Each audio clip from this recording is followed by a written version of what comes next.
to Hotel Bar Sessions, the podcast where three philosophers sit down at the end of a long conference day to chop it up at the hotel bar, which, as we all know, is where the real philosophy happens.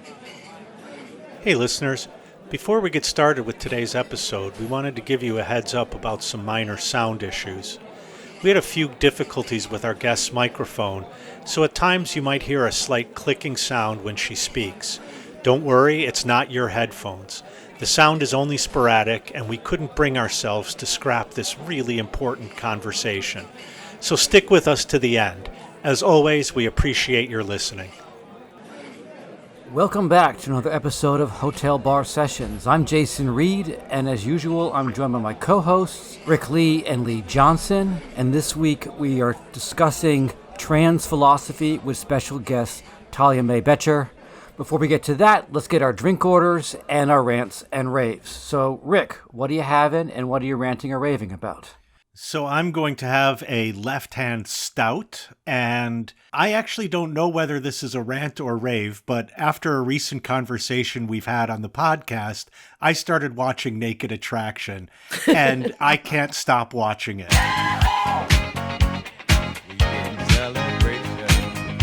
I just want to say two things that are funny to me.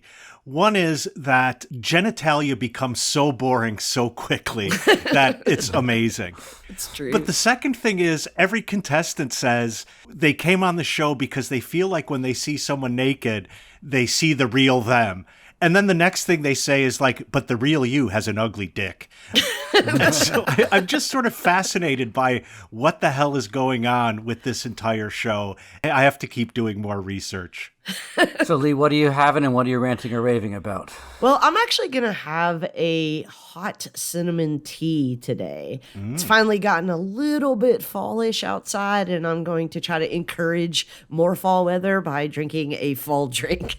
And today I am ranting, I think, about millennials. I know that comes as a surprise to everybody here, but it's actually not my rant. I saw this guy on TikTok who is very funny. I'll put a link to the TikTok in the show notes.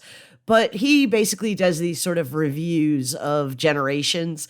And one of the things that he said about millennials, which I actually think is a pretty good assessment, is that millennials are too afraid to actually change all of the messed up things in the world. And so what they do is just try to make a more inclusive and intersectional version of the same fucked up world that they live in. And so, sorry millennials, but seems like that kind of hits the spot. So today we're really lucky to be joined by our special guest, Talia Bettcher, who is a performance artist, activist, and philosopher at California State University, Los Angeles. Her research focuses on trans philosophy, feminist philosophy, decolonial philosophy, early modern philosophy, that's for you, Rick, and the philosophy of self. So, Talia, welcome to Hotel Bar Sessions. What are you drinking and what are you ranting or raving about? Thanks for inviting me. I'm going to have an Arnold Palmer. Nice. And here's my rant. The way time is set up doesn't allow any time at all for any kind of sustained reflection. I know this sounds weird. We're all philosophers here, and recently, I had the chance to put everything down because I was working towards the deadline. And for the first time in maybe 20 years, I just let it go. And I just philosophized and had the capacity for sustained thought. Nice. And that was such a fun experience. But it made me see that it's just a setup that we don't get that.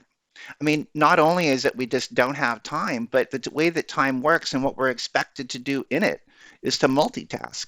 The one thing that we can't do is have a sustained focus on anything. Sing it. Jason, what about you? What are you drinking and what are you ranting or raving about? I'm going to have a Shipyard Pumpkinhead. I tend to always drink local, and I kind of forget that Shipyard is local, even though I used to walk by their brewery almost every day. And I am going to rave about Out There Screaming, edited by Jordan Peele. Rave? Wait, you're raving? Yes, I'm raving. Okay. Oh, sorry. I thought you said Jordan Peterson. I did not. Sorry. Like, My bad. Sorry for interrupting. You know, it's funny because I think of the fact that we live between a pair of Jordans, two very opposed kind of public intellectuals, Jordan Peele and Jordan Peterson, who couldn't be more opposed, even in terms of whether or not one is actually an intellectual. And it's not the one who wears tweedy suits that's the actual intellectual, in my view of things. So Jordan Peele has edited a volume of what is called contemporary black horror, and they're really good, scary stories. But I also really love the fact that Jordan Peele did this. I think he's really embraced, with his films, as we talked about in a previous episode this season, using horror as a political and sort of social mode of inquiry, and that he's put together this book, which has some people you may have heard of if you read fantasy and science fiction, like M.K. Jemisin, Nnedi Okorafor, but a lot of people who I'm looking up afterward to see what else they have written, because I've never heard of them and probably would not have read this book maybe if Jordan Peele hadn't done this and posted it on his socials with Monkey Paw Productions, his film company. So I really love the fact that Jordan Peele has become the public intellectual whose first name is Jordan. So this week we are talking about a topic we've wanted to talk about for a while because it comes up again and again in philosophical circles, and that is trans philosophy. So, Lee, what are we talking about? Well, in recent years, I think we all know, society has witnessed a really seismic, significant shift in our understanding of gender. And for some, the binary notion of gender, once seen as immutable and fixed, has given way to a more inclusive and fluid understanding of identity, a transformation that has brought to the forefront the lived experiences of transgender individuals who have long grappled with issues of self-identity, social acceptance, and the philosophical underpinnings of gender itself. But for others, the emergence of trans issues in trans people has motivated a passionate and often violent kind of re-entrenchment. The refusal of trans recognition and trans rights for those on the political right is not just a matter of attitudinal disposition or theory, but actual legislation. Transgender individuals often find themselves at the intersection of various philosophical disciplines, from ethics to epistemology to metaphysics, and questions about the moral obligation society owes to its transgender members, the authenticity of one's gender identity, and the implications of gender fluidity for our understanding of reality are just a few areas in which trans philosophers have made really important contributions over the past several decades.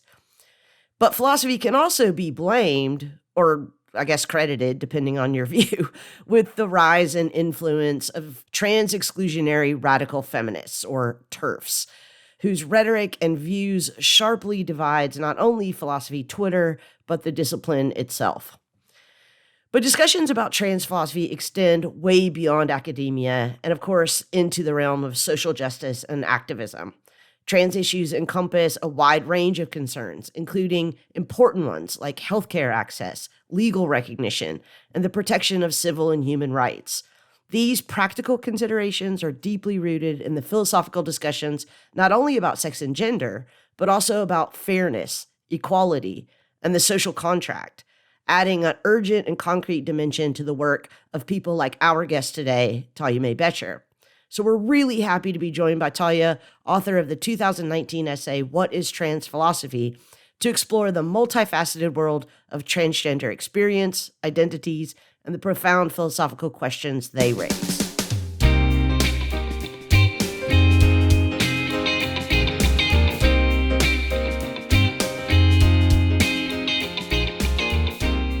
All right, so Talia, as Jason mentioned, we've been wanting to do an episode on trans philosophy for a long time. We're really glad that you decided to join us. And we sort of chose your 2019 essay, What is Trans Philosophy?, as a way to kind of ground this conversation. Although, of course, we're going to talk about a lot of things outside of that essay as well. But I want to give you a chance to just give us the general argument of that essay, and maybe we can follow up with some more specific questions that we have about it. For me, that essay was asking the question, what is it that we do when we do trans philosophy? Because it was only recently, let's say 2016, when there was more and more people practicing trans philosophy and also discussions about trans people in the profession of philosophy. Mm-hmm. And if I had to write that essay again, I would give a very simple definition of what trans philosophy is. It's philosophizing in resistance to trans oppression. Mm. And so the idea is that philosophy can be a resistant tool. And there's different ways of approaching philosophy. One way to approach philosophy is just zoom in and you take an issue and you focus on it and you think about it. Typical philosopher stuff. And in this view, philosophers challenge our everyday views about the world. In the view I'm thinking about, you come into it, you're already baffled, you're already confused, you're wondering what's going on as a trans person, and you're trying to figure it out. And so what you do is you use philosophy to try to make sense of your experience when there's sort of no common sense to be had to guide your way. Yeah, your essay begins by discussing, well, I guess the relative novelty, we could say, of trans philosophy in 2019. But in retrospect, I think we can all see now that you were really writing in the midst of a gathering storm. And even in that essay, you note the significance of two rather explosive moments in professional academic philosophy. One, the controversy surrounding the feminist journal Hypatia's decision to publish Rebecca Tuvel's transracialism essay, which happened in 2017. And then second, the rise of, at that time, mostly UK-based anti-trans rhetoric on Twitter, especially that of Kathleen Stock in 2018. And you don't mention a third thing, but I want to kind of include this in it because I think it's implied, which is the mobilization of TERFs, or trans-exclusive radical feminists, as an online identity around which both vulgar transphobes and well-meaning gender-critical feminists rallied. All of those things kind of amplified the concerns of your essay at the time. I'm wondering if you could maybe speak to some of those events more specifically. Oh, wow. Well, maybe I'll talk about the back and forth that I had with Kathleen Stock. Yeah. It wasn't something that I really wanted to do because I was busy working on my book, and I felt annoyed that I felt compelled to address this. Yeah.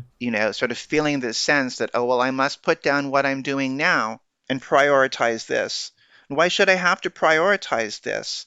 This person has suddenly made it urgent for me to talk about something and to talk about something on their terms. Right. It's a big dilemma for me because on the one hand, you want to address their arguments, you want to talk to them, right? But as soon as you do, you've ceded terrain. Right. Right. As soon as someone says, like, how often do you beat your wife?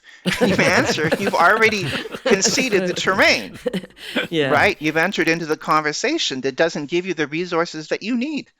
So sometimes I think let's just not engage. Let's just leave it alone because it's giving them too much credence. But I felt at the time that I ought to do something. And the only reason I did was because I knew there were a lot of young trans philosophers in the profession. I just think that this contributed a hostile environment for them. Mm-hmm. Mm. So I put aside the time to address the arguments that Stock was giving. But I was also very critical of the methodology because she presented herself as some sort of neutral philosopher come in to philosophize where there had never been any philosophizing before. There had never been any clear-headed thinking, but now, thankfully, Kathleen Stock was coming to bring illumination, right? And I felt a little bit slighted, personally, having been around thinking about this for a long time. It's like, hey, we've been here. Yeah, a lot of people have been thinking about this. So part of me was interested in just sort of addressing Stock's methodology, then addressing the actual content of what she was saying. So I kind of did both, but I really wanted to talk about the methodology and the approach to this. So I wrote this piece called When Tables Speak. The analogy was of trans people as tables. And the reason I say tables is because philosophers like to philosophize about things like even tables. Like, do tables exist or not, right? We'll do the composition problem. We're not quite sure what to say about that table, and it's a fascinating question. But there is this presumption that that's completely analogous to asking questions about a group of people, in this case, trans. If you approach the topic as if they're exactly the same and completely fungible, you've already made a moral mistake, in my view. So the question is, how is it that you approach talking about a minoritized group that you're now going to philosophize on in a way that is ethically responsible? My view is that in the case of Tuvel, in the case of Stock, what's going on is not ethically responsible. In fact, one of the things that particularly annoyed me about Stock is I felt that this stance of neutrality and this stance of coming to bring illumination, I'm going to be neutral, I'm just going to come and bring the arguments, when I know that she had an agenda. Right? You can see the agenda. So you can see the agenda, you can see the political move, and then you can see the denial and the attempt to cover that up by saying, oh, I'm proceeding neutrally. And so, I wrote this blog piece in response to one of the pieces that she had written on Medium, just to make these points and at least to have some response out there that could at least, I don't know, I think that sometimes this stuff doesn't persuade anyone, but at least have something positive out there for other trans and non-binary philosophers. We have a lot of listeners who aren't philosophers. Could we give some of the basic tenets of the position that Kathleen Stock was putting forward, and then maybe describe what you found to be unethical and irresponsible about those positions? Well, first of all, let me say that what was unethical was the approach. The neutral approach. The pretense of neutrality. There was this presumption of fungibility between talking about a group of minoritized people and tables. Right. So when I talk about a lack of ethics, it's primarily methodological that I'm talking about. Okay. So it has to do with the way you approach it. I'm trying to recall what she had argued, but I think one had to do with arguing about what a woman was. Right. And so this can become a philosophical question, as in, what is a woman? And then I believe that when she gave her response, which I think was something like, Alex Burns, an adult female human being, I can't recall, she then proceeded to raise worries about sex segregation in spaces like public restrooms, public changing rooms, and you can go on, prison segregation, that kind of thing. Worrying about trans women being in these private spaces with non-trans women, claiming that the position that she was adopting was a feminist position because she was attempting to protect non-trans women from these trans women being in the same spaces with them. Right. That was, I believe, the position. Lee, do you remember? Does that seem to get it right? Yeah, I think that is largely the debate at the time. I suppose maybe one thing that I would want to add to that is this was, again, still at the kind of beginning of this discourse, at least on social media, but there was a forwarding of what now people are calling gender critical feminism or trans exclusionary feminism. The idea that the life experiences, what we might call the arc of becoming a woman, is significantly different enough for non-trans women to be noted. Now, of course, that notation in Stock's mind is trans women are not women, but that's one of the things that lent her argument a lot of credibility in a lot of people's minds because, I think a lot of people do legitimately have that belief that the arc of personal development of a non-trans woman is significantly different than the arc of personal development of a trans woman. So right. And I think I don't want to make a generalization. A lot depends on the individual, but there's a point to that. But the question is what you do with that and what it means. Right. Yeah. And this is an issue that is very, very old. It goes back to the beginning of second wave feminism. So at first, the thought was, we're all feminists, we're all fighting for the same position, the liberation of women. And this idea of lesbian separatism came out. The way to break free of patriarchy is to love women and women only. Well, if you factor in race, this is going to be a terrible position. What, I'm supposed to abandon men who are subject to racism because we've decided to prioritize sexism above racism? You haven't even factored in this at all in your analysis because this is the lesbian separatist politic is one that is coming clearly then from a white perspective. So what does this mean? You're going to have different experiences as a woman depending upon what your race is, right? Now, we can argue about whether or not those are wider apart or, compare it to the difference between trans and non-trans women. But then the question is what you do with it with your politic. What I think you ought to do with it is aim towards an intersectional approach, which thinks closely about ways in which those two forms of oppression are sometimes even integrated and function together. So you need to think about both of those things together. I mean, I'm being, a little bit simple here, but just because there are different experiences doesn't necessarily mean that the politic needs to be antagonistic. Well, and even among people assigned female at birth, the experiences are significantly different from one another. And I think this is what you're pointing out with intersectionality, so that the experience of women who were assigned female at birth who are white is a radically different one than people of color. So just to say that there's a significant difference does not then entail a normative, ethical, or political position at all. I'd also like to say what's shocking to me is, when Kathleen Stock is saying this in, 2018, to act as if this is the first time any philosopher has asked the question, what is a woman? Judith Butler publishes Gender Trouble in 1990. I mean, could you read a fucking book and see that even asking the question has already pointed out as having some problems that are important to discuss as problems? Certainly, and I think that the lack of having been well-read at all or versed in this stuff, it was very disingenuous the way that she approached it. Mm-hmm. I want to go back to one of the things when we were talking about different experiences, because I do want to raise the point that there are also some similar experiences, right? So one of the things that became very clear to me when I transitioned, speaking personally as a white trans woman, was that the street at night became very different for me.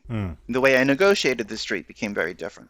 The way that men interacted with me became very different. And it didn't take long to figure that out. Right. It didn't take long for some guy to come up to me when I was philosophizing, walking down the street, told me to smile, I'd be prettier. So my point is that once you transition, you start to have some similar experiences. Right. For example, with sexual violence that are significant from a feminist perspective. So that's one point. And going back to the methodology, yes, Judith Butler, but the interesting thing is there was a whole movement, I didn't call itself gender critical, but it was lesbian separatist going all the way back to, say, Janice Raymond's transsexual empire that was also anti-trans. One of the interesting things about those people, in my view, is that they were seriously feminist, at least. And sometimes I'm worried that the so-called TERFs are in fact not feminists at all. If your feminism consists in excluding trans women from the bathroom, that's not a feminism, that's just transphobia. And, any conservative person can sign on to that too. Right. So I do agree with read a book. On the whole read a book point, I mean, I think that from what I understand, I haven't read more than a tweet from Kathleen Stock, but I did read the transracialism piece. And one of the responses was this person hasn't read the literature. They haven't read trans people. They haven't read stuff on race as well. And that's a very standard response. We have this whole system of peer review, this if you write on something, expect someone to ask, well, have you read what other people have written about this thing? And the weird thing to me is that some of the response to some of these works was pretty much that. You haven't read the stuff. But the reaction to it was not, oh, okay, yes, I got to do my homework. It was, oh, I'm being policed, I'm being censored. Kathleen Stock left her job and joined this strip mall bogus university outside of Austin that's all about free speech. This sense of Wasn't the wrong Jordan associated with that as well? Yes, the wrong Jordan. Yeah, that's right. The wrong Jordan, the right Jordan. If they're a pair of right and left Jordans, I don't know. Yeah. Don't you think, though, when you hitch your wagon to Jordan Peterson's star, you got to take a long, hard look at your life? I think so. I would hope. But anyway, you were saying... I mean, I think it's worth pointing out that a rather standard academic response, you haven't read the literature, was treated as suppression, cancellation, etc., etc. And there's this huge disconnect between what was being said and how that was being received. As if it was a question not of standard, have you done your research? It was more a question of a fundamental freedom was being attacked. I do think that's interesting. In part, it's disingenuous, as most of this is. But I think that also it plays into this idea of a conspiracy, or this sense in which trans people have some sort of magical power to censor people, and we're this hegemonic voice that needs to be subverted. Or it's funny because trans people are so minoritized. Right. So minoritized in their profession. I mean, even while meaning feminist philosophers were publishing things that were trans exclusionary, they weren't thinking about it. It wasn't necessarily on purpose, but it did owe itself to a kind of cis privilege. And it was only very, very recently, like right around the time that Kathleen Strong wrote her thing, that trans philosophy was getting any credence at all. Right. So somehow we're this huge political force that has dominated feminism for like the past 20 years and is forcing out voices. Are you kidding me? I want to return to your statement earlier where you said if you were rewriting this essay today, you would have said that what trans philosophy is philosophizing against trans exclusion. I think that's a really helpful clarification. And it reminds me a little bit of something that Charles Mills once said of both, I think, the philosophy of race and feminist philosophy, which is that we can't think of it as just add women and stir or just add trans people and stir kind of approach to philosophy. There, he was clearly correcting the mistake of what he would call ideal theorists. And I think what you were calling the neutral approach methodology, sort of treating persons like tables or treating minoritized groups like tables. But how do you see the relationship between critical race theory, feminist philosophy, and trans philosophy? I think it depends on who the philosopher is philosophizing because they're going to have a different subject position with regard to it. There's always a distortion when you have trans philosophy, feminist philosophy, black philosophy. There's an inherent distortion that is built into it necessarily because you're focusing on one mode of oppression and minimizing the other. And I think that's just the way it goes. We need to accept that flaw in our approach, but it means that we need to mitigate it. And presumably, it also means that we need to recognize that any one approach is inadequate. Trans philosophy is going to have its distortions and its limitations, and that's why you need a bigger picture. I mean, as we know, philosophers have conversations, and I think that conversations across different modes of oppression, philosophizing across multiple modes of oppression, is the best way to go on this. I want to push back a little bit on that claim that to approach a subject matter like race theory, feminist theory, or trans theory necessarily includes minimizing the other identity categories. Because I'm inclined to say that you can talk about all three as oppositional discourses in a way, as opposing hegemonic power structures, etc. And in that way, it doesn't necessarily require minimizing the other ways in which power structures oppress in order to talk about one particular mode of the oppressive power. Why do you think that it does require? I mean, why did you say that, Talia? I said that because I don't think that they are discrete power structures. I think that they're integrated, and because I take an intersectional approach, and a better word is intermeshing, I think that all of these things are blended. And I think that if you take intersectionality seriously, you have to sort of come to the conclusion that there's going to be some distortion. So let's go back to lesbian separatism, right? Let's exclude men, we'll only have women. Now, it turns out these are white lesbian feminists who weren't thinking from the perspective of the women of color whose perspective was not being captured here. So just think about this. First of all, there's going to be distinct modes of oppression that affect only people at the intersections. So only women of color may be subject to certain forms of oppression, which is going to require putting them together. Yeah. If you're just talking about sexism and you're leaving that out, you're leaving out an important part of sexism. But when you include intersexism and you include race now, right, then you have to analyze the rest of the stuff in terms of racial privilege. Mm-hmm. And so now you have race in your feminism all the way through. Yeah, I don't disagree with that. I mean, maybe this is a ticky-tack point, but it's the minimizing. It's your characterization of it as a minimization that concerns me a little bit. All I mean, and I don't think that this should be that controversial, is that because of our subject positions and because of the choices that we make when we write political philosophy, that it's going to make fundamental exclusions or marginalizations of some sort or other. Oh, okay, yeah. When you bear that in mind, it suggests that one have a little bit of humility in one's approach and recognize that one is doing something partial and have that be okay. Yeah. Right? Yeah. Have that be okay. I mean, so long as there's an effort and also we have a larger project of folks talking to each other. I think it's just a very different way of thinking about philosophy where you don't think that you're not going to get the big picture. You're not going to be able to come down and go like, this is the right perspective. right? I just think that it's clear when you're talking about political issues that that's just simply not the case. Yeah. No, that's fair. But let me follow Lee a little bit, because I'm thinking, of course, it is the case that the form of oppression a Black woman might experience is different than the form of oppression that a white woman would experience. And I think perhaps we could generalize and say that racial oppression is different than gender oppression, and that each might require different tools of analysis. And I might even say different sorts of expertise that then clearly do need to come together in a political philosophy that is working toward, to borrow a page from Jason's book, toward solidarity rather than anti-solidarity. But still, we might want to think carefully through, how is it that patriarchy operates? What sustains it? What are the structures of its application? And then think about racism, unless we're going to have an overarching form of oppression, which perhaps I'm happy with, namely something like capital. Capital is the main form at work here, and it operates in all these other forms of oppression. I mean, ultimately, I think if you provide an account of sexism and you try to do it just sort of, I'm just going to talk about sexism, I mean, you might come up with something.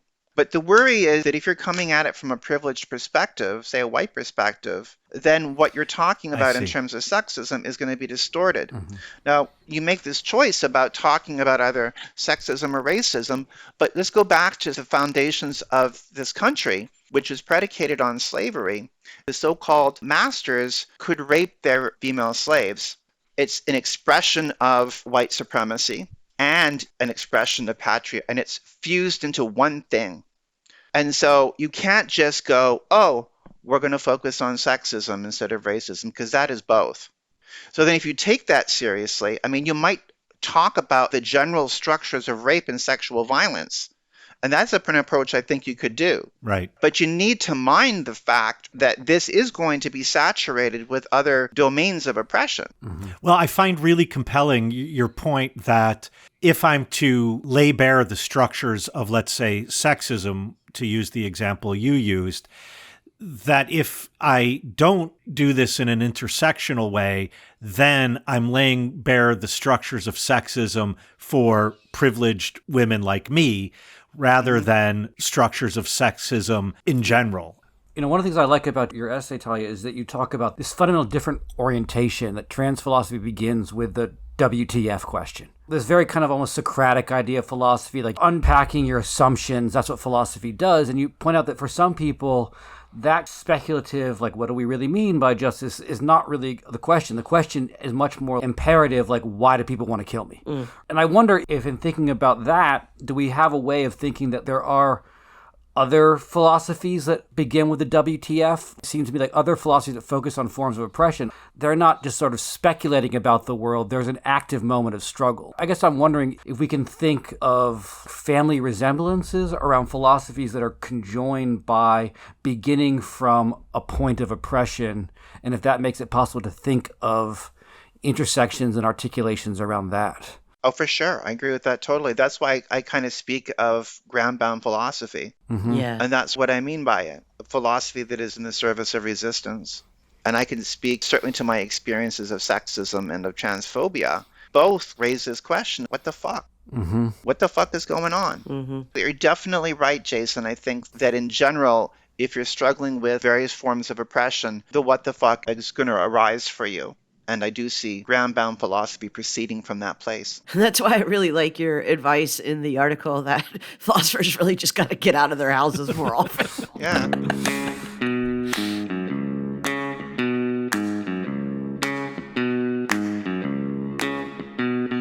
Did you know that Hotel Bar Podcast is more than just a podcast? We are a fully online cross-brand synergy platform of content creation. Actually, that's not true. Those words are meaningless. But you can follow us on the app formerly known as Twitter at Hotel Bar Podcast. There you can find the handles of all the co-hosts as well. You can follow us all or pick your favorite. If by the time you hear this, Elon Musk has burned down the servers to collect the insurance, you can also find us on Facebook or YouTube. Just look for Hotel Bar Sessions. Wherever you find us on social media, you can contact us with ideas, complaints, and questions. You can also email us anytime at hotelbarpodcast@gmail.com or visit our interactive page at hotelbarpodcast.com. No matter how you get in contact with us, we're always glad to hear from you.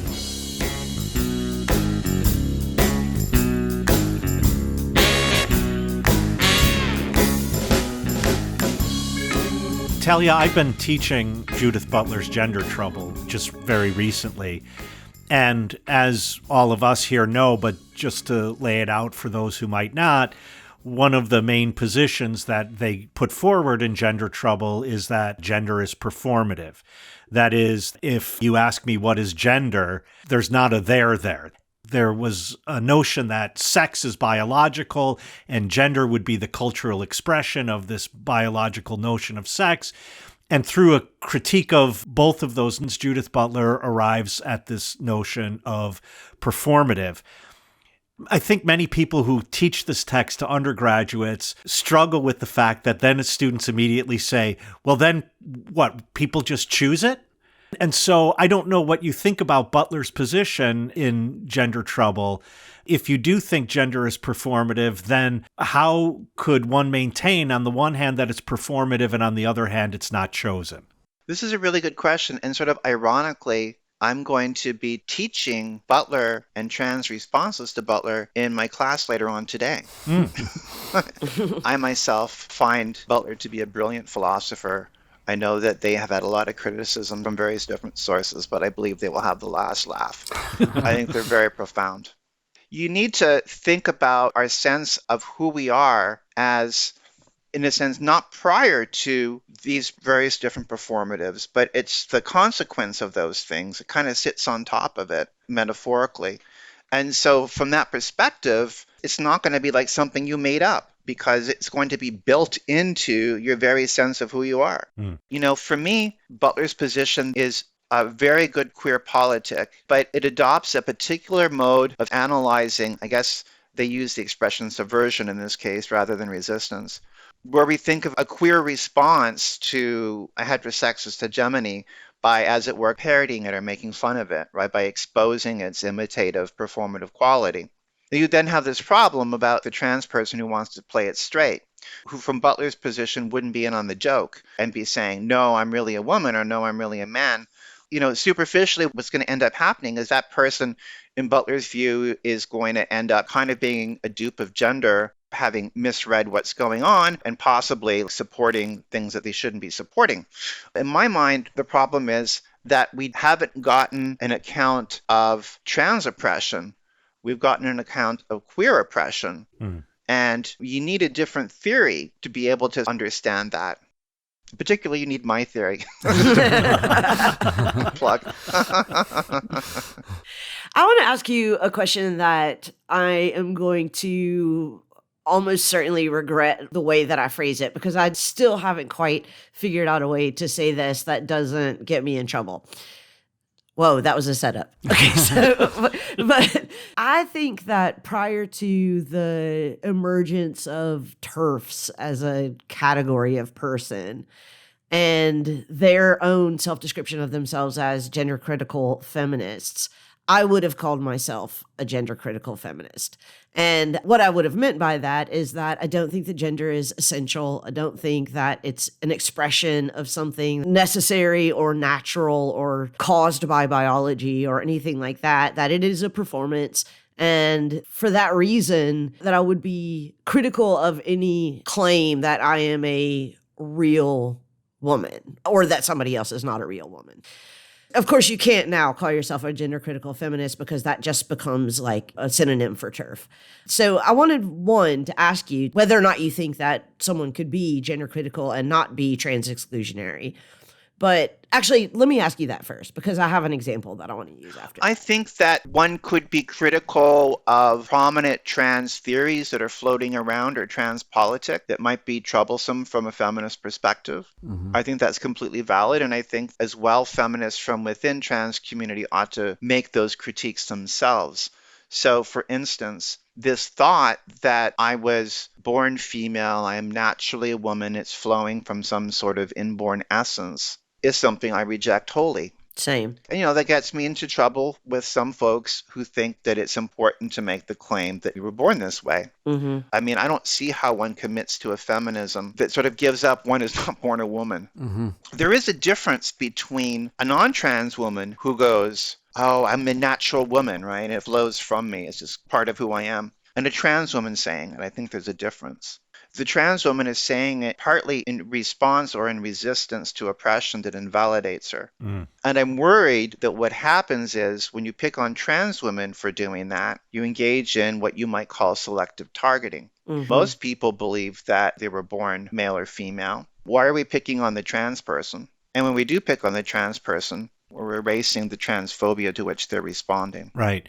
In that sense, it reminds me a bit of Spivak's notion of strategic essentialism. Exactly right. Exactly right. Just to explain, I could be critical of something like gender being essential, and yet for political organization and mobilization, strategically, I might have to say calling all women and act as if that is something essential. I think that's right. So let's talk about pronouns for a second, because you were going to give me a hard question. I want to know the well, this is it. I don't know if it's a hard question, but it's a tough situation. So let's talk about pronouns, because next to bathrooms, that's the second most important thing to people out there. One of the things that's happened in classrooms, for example, across the country in the last 5 to 10 years is that people have implemented policies of asking their students what their pronouns are on the first day of class. I can completely understand the argument for this. I think that you want to give people an opportunity to not be misgendered, to identify themselves, how they want to be identified, all of those things. Nevertheless, as somebody who is, as I said before, critical of gender, I am resistant to this practice, and I'll tell you why. I don't think that I want to force my students to pick a gender on the first day of class. I think a lot of them may not know who they are, or for all I know, may change in the middle of the semester. I feel the same way about name tags. This is another thing that's happened relatively recently, is that people at conferences will say, put your pronouns on your name tag. I mean, if I were at a conference and someone asked me to do that, I would much prefer just to leave it blank. I don't have a particular investment, like other people rightly do, in the pronouns that I'm called by, but I do have an investment in not being invested in pronouns. Again, not saying that everyone has to be not invested in pronouns, but I think I have good philosophical reasons for not being invested in them.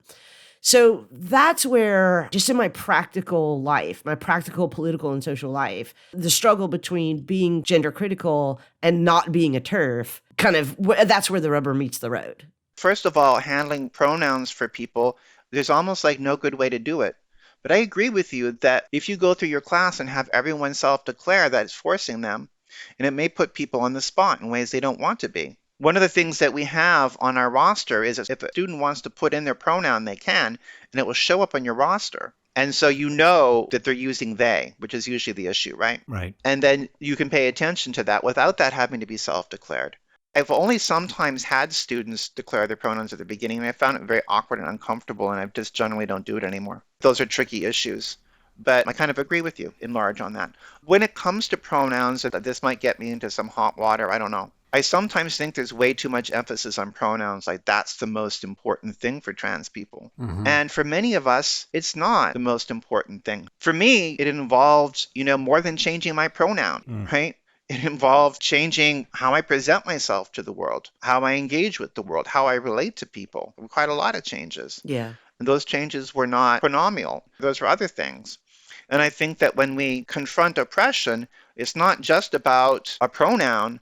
It's about someone getting beat up or murdered because of who they are. If you think about this idea of trans people being deceivers or pretending, that has a lot to do with gender presentation, and presumed genitalia has nothing to do with pronouns. Right. And so I sometimes worry that the significance of trans oppression and non-binary oppression is being deflated and minimized by being turned into a pronoun game and even a category game. So I guess by gender I think we should always be critical. We should be critical of trans politics. We should be critical of what the leading zeitgeist is. I'm a philosopher. That's my job to be critical. Right. My issue with pronouns in the classroom is I never use third-person pronouns ever in a classroom. Right. I always say I or I say you. I never say to a student, what do you think about what he or she said? I just discovered how little I use third-person pronouns, and luckily the second-person pronoun is gender neutral, you.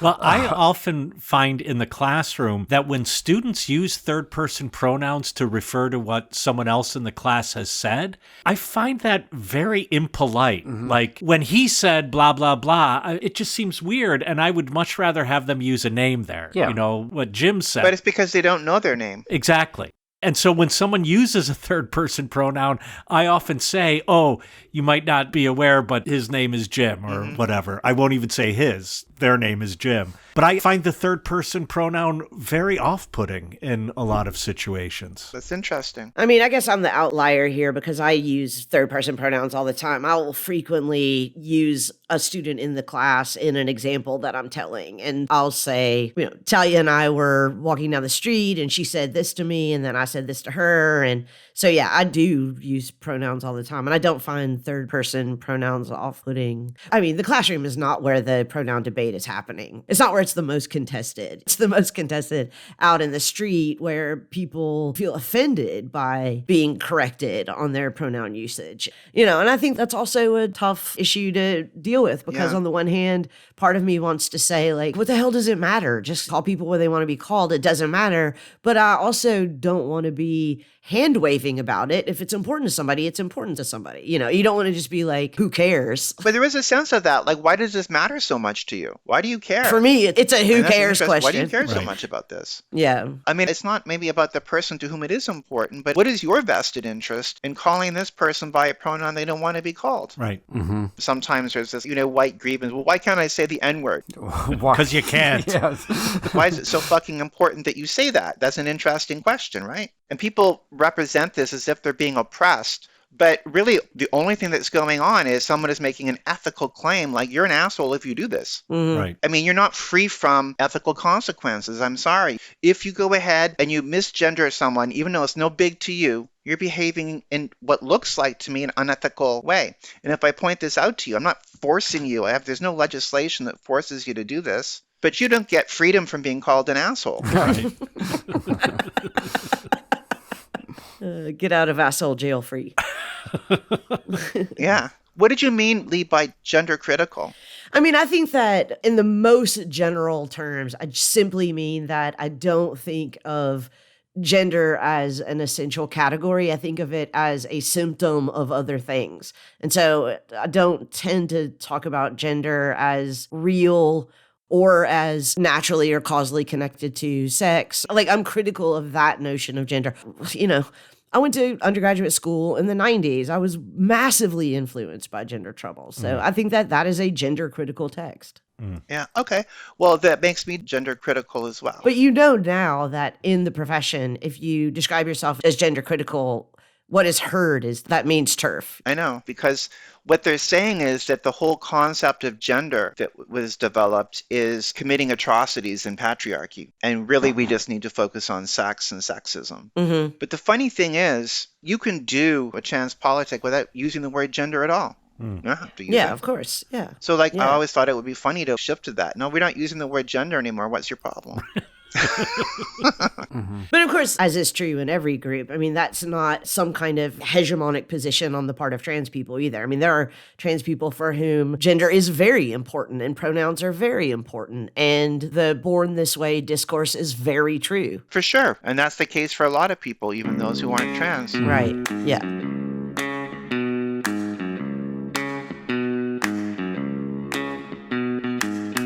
Here at the hotel bar, Rick, Jason, and I like to pour philosophy straight into your ears. We're an independent and ad-free podcast, and we'd like to keep it that way. But the only way we can do that is with listener support. You can help us defray some of our production costs by signing up to support us on Patreon at patreon.com/hotelbarsessions. There are several levels of monthly donations there that you can sign up for, and every one of them helps us keep raising our glasses to deep conversations. If you'd prefer to make a one-time donation or several one-time donations, Just visit our website at hotelbarpodcast.com, where you can find links to support the podcast through Venmo, PayPal, or Cash App, and you can keep enjoying our tipsy philosophy and sobering insights.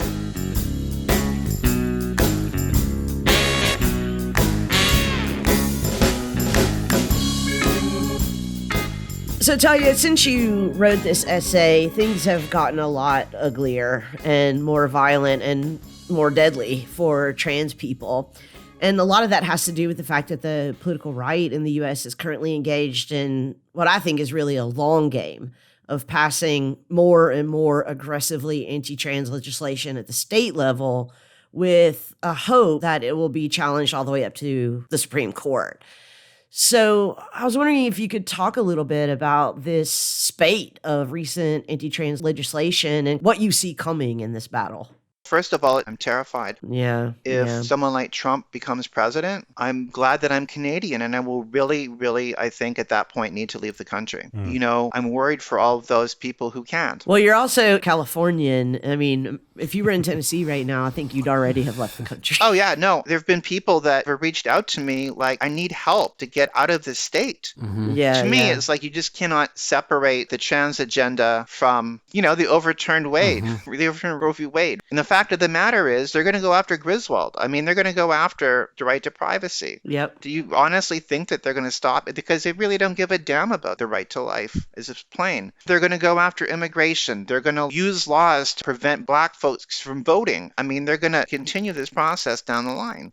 And so the fact of the matter is, yes, these trans issues are important, but it's part of a larger picture. And we're all in it. If you care about a woman's right to autonomy of her own body, you should care about trans issues. You should care about immigration issues. And you should care about racism and the supporting of racism in this country. You should worry about law enforcement. And I think beyond the legislative aspect, Alexander and Mina Stern, in their book Proud Boys in the White Ethnostate, make this argument that I think is really important, that anti-trans, especially online, is often a gateway into fascism, really, because it begins with this idea about these people are overstepping the boundaries of nature and so on. And then the next natural boundary in hierarchy they're interested in preserving is the racial one. And this is why I think, going back to the situatedness you're drawing our attention to, people who think they can be on the left and have questions about trans, I think are fundamentally misreading the situation, because you have to be opposed to fascists. That's fundamental to being on the left. And you have to understand that you might not have picked this to be the terrain, but I do think that it is anti-trans issues that have become the point of the spear of fascist politics, both legislatively and a fascist common sense about hierarchies and authority in day-to-day life. And if you don't see that, then I really question your ability to make sense of anything politically. I agree with you. I mean, to me, it's a strategy, and it's partly a strategy of diversion. And you always go for the low-hanging fruit. And right now, trans people are the low-hanging fruit. Where other people the low-hanging fruit, you go for that. And what you do is you get people all riled up about that. You get them all angry, and you give them something to fight about. But you're just firing up your base. You're throwing them red meat to, one, get them excited for the election. And then, two, you get everyone talking about this issue so that you're not focusing on other things that you ought to be focusing. Yeah, preach on that. I'm often shocked that the focus of all of this anti-trans vitriol is either really trivial things, bathrooms, sports, drag shows, or totally fabricated things like, I don't know, 7th graders that want to poop in a litter box at school or something, or, these predator grooming, whatever kind of narratives. I don't know how this discourse is so compelling to so many people, but I think you're right. It's a diversion to get them fired up so that whenever you sort of ring the bell on any other issue, the standing guard is ready. Exactly. And then we're not focusing on the issues I can't remember if it was Rick or Jason, but we don't focus on issues of class. Right. The way that wealth is being distributed is a huge issue, and it could actually be a point of commonality for many folks. For sure. You don't want that to happen. Well, that's what I was going to say. I mean, I think it has two main effects. One is that it gets people to focus on abortion or trans issues rather than the misery that they're actually living in their lives and working to do something about that.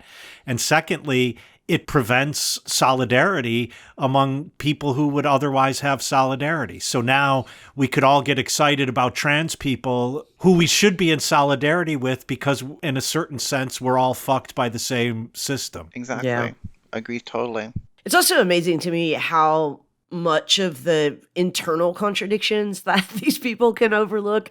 And here in Tennessee, our state legislature passed a law outlawing drag shows. And one really hilarious thing that Equal Rights Watch in Nashville did was they dug up these old photos of the governor who, like most white men in college, was in a drag show in his fraternity or something. And they just keep putting up these billboards all around, Nashville with this photo of the governor in drag. That's really funny. So Talia, if I could ask you a kind of closing question, it would be something like this. Well, two questions. First, what can philosophers do to help our fellow trans philosophers within the discipline and within the academy in general? And second, what can everyone do to help protect the lives and interests of trans people? Wow, that's a big question. I don't think I'll answer it very well. But I mean, I think that certainly within philosophy, speaking out against transphobia when you see it, this is a little bit tricky sometimes given the way that some trans politics goes. But if you're doing gender studies or feminist studies and say like Alex Byrne or something comes on the scene and does this article, there's a kind of discourse that is really distracting for trans philosophers to have to engage in because it's the same fucking question you've been dealing with for like 20 years. You know, take up that burden so that we don't have to, so we can do the deep philosophy that I think would be helpful for trans people. You know, for the person out there in the world, if you don't know that much about trans issues, you know, probably learn about them and speak up for trans people. I mean, like, you really don't have to do much if you don't know any trans people, but I think you should know trans people. You should make friends with trans people so that there's a kind of humanizing that goes on. I think also recognizing, perhaps, maybe this is the most important, that maybe your own issues are connected to trans issues. Yeah, and people need to remember that that kind of work takes place at a lot of places. I mean, not just town hall meetings or the school board meetings, but, you know, at your churches, at your bars, in your neighborhood. Yeah. Applebee's. Applebee's. I say that as someone who has never once been in an Applebee's. That's always like a good Applebee's joke.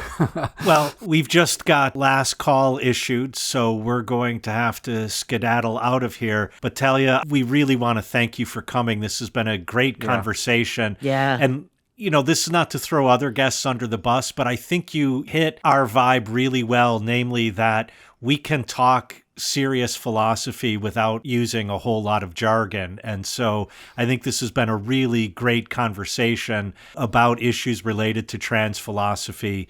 Thank you very much for joining us. Yeah, you're a real gift to the profession. It's obvious you've been out of your house. Well, hell yeah. Well, she's sitting here in the bar with us, Lee, so... Exactly. No, I get around. I've been around. You don't Seriously, even know. though, thanks for joining us. Thank you very much. Yeah, thanks a lot. Good night, y'all. Good night. Night, everybody.